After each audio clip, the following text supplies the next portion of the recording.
life, when seen at a different angle through meditation,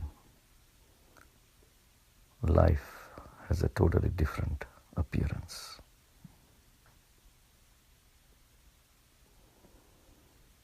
Through meditation, as you walk away from the life experiences, thoughts, beliefs, ideas, which are nothing but experiences or desires to have more experiences.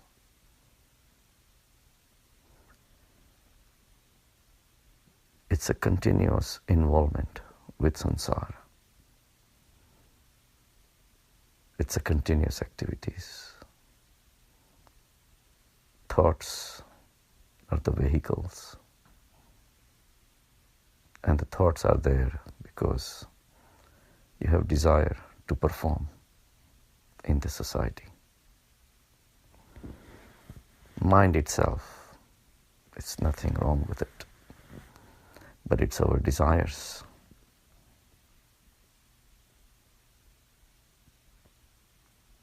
Which are unchanging and ever increasing. It puts the mind to work, and the mind thinks. Never once we want to step out of this river that is flowing in front of us. We are completely drenched with the waters of this river called samsara, the world, the society. We have not seen anything else. We have never experienced anything else until you meditate and you become a witness. As you witness,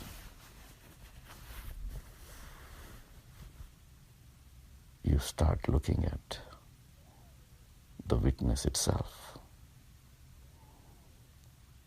As you go deeper and you develop the keen sense of observation, awareness, a true impartial witness will be witnessing the events without calling any event good or bad. If you call anything good, you are in it. If you call anything bad, you are still in it. A true impartial witness just stands on the riverbank and watches the flow of river. A wild, rushing, gushing river is what samsara is. There is no stopping.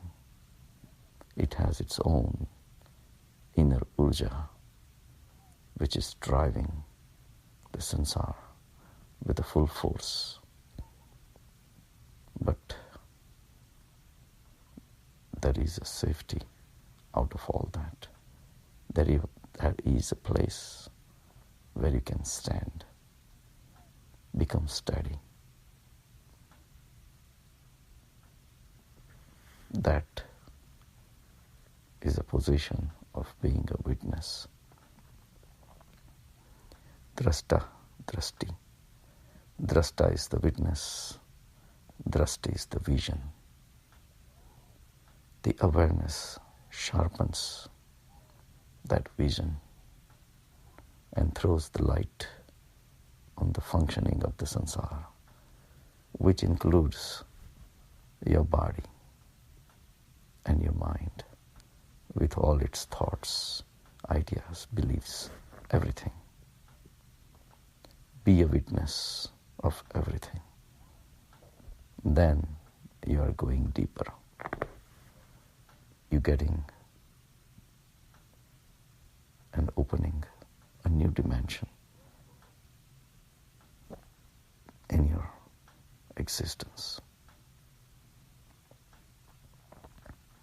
At that level, the awareness becomes pure, steady, constant, and it throws the light on the life. Just like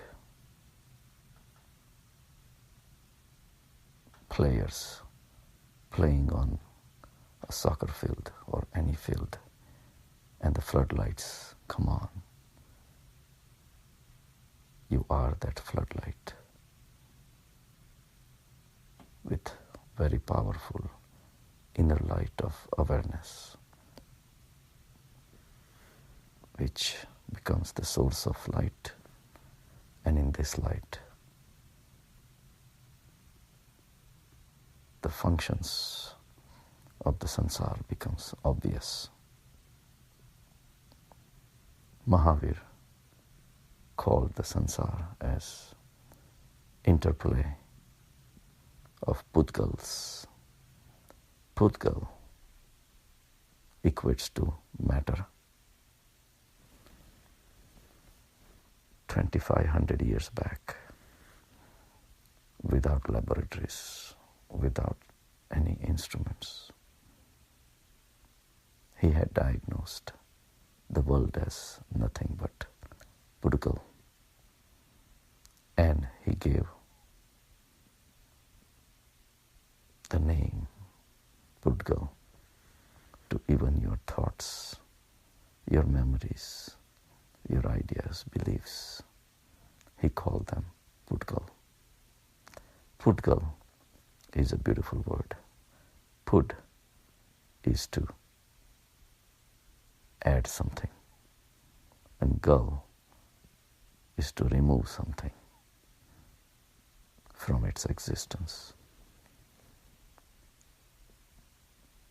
With the power of meditation, he could see the flow of sansar and the existence of a matter as that of continuous addition and deletion. Things are being added and deleted all the time. And that very short appearance that one can see or touch or smell is a transient appearance between the process of addition and deletion. So world is made out of Pudgals. Unfortunately, our language was never created by enlightened people. If enlightened people were given authority to create the language, the fate of humanity would have been totally different.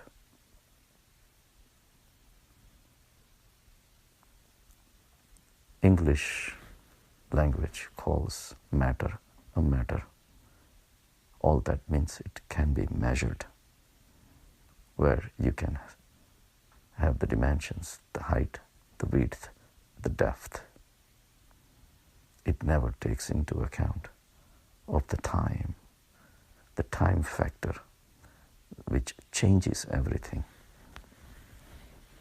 The fourth dimension, which is making the whole world move, it does not take into consideration of that.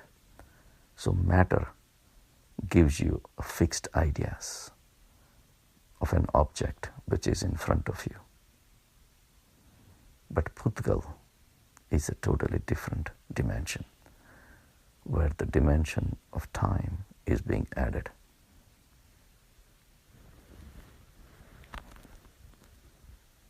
Where the addition and deletion is a continuous process. Even a rock over the period of time gets pulverized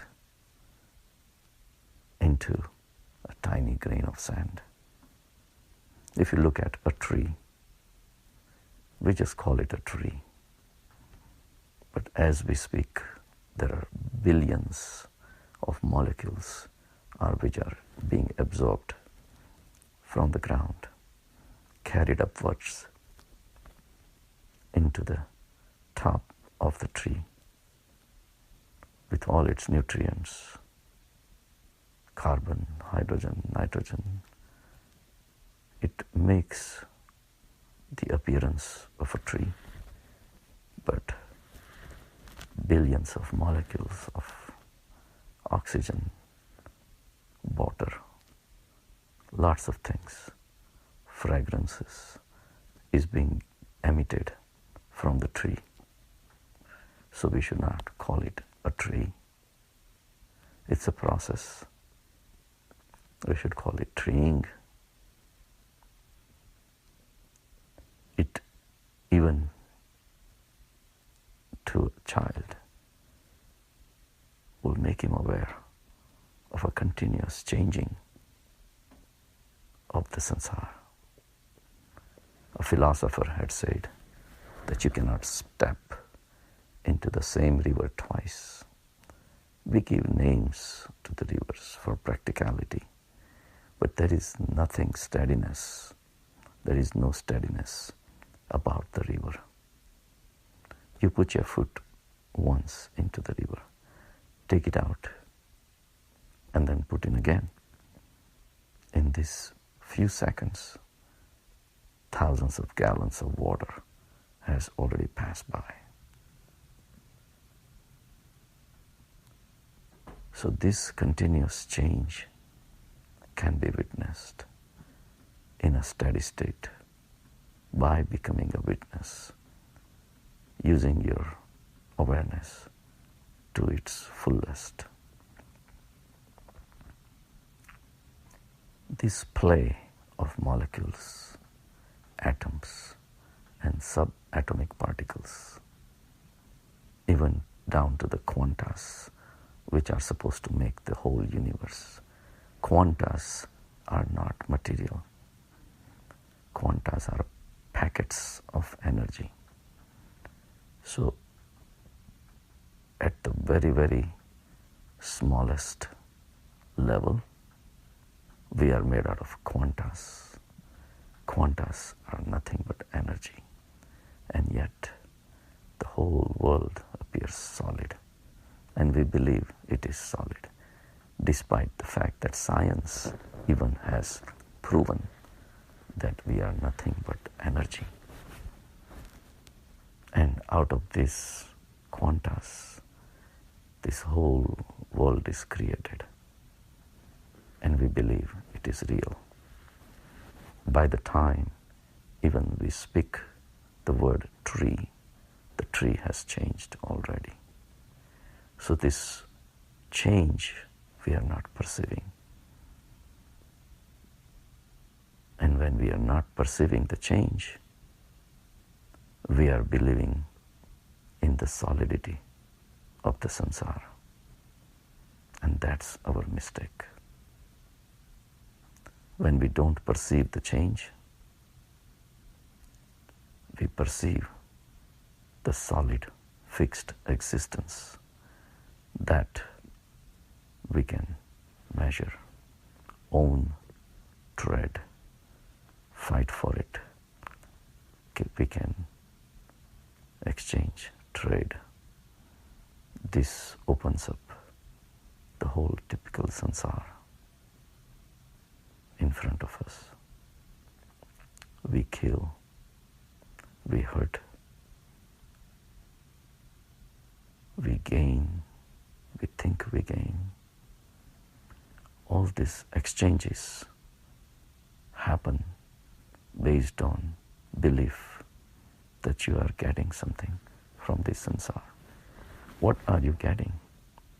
You're getting nothing but packets of energy. Energy comes, energy goes. Ultimately, all the matter pulverizes into nothing but energy. What is left in your hand?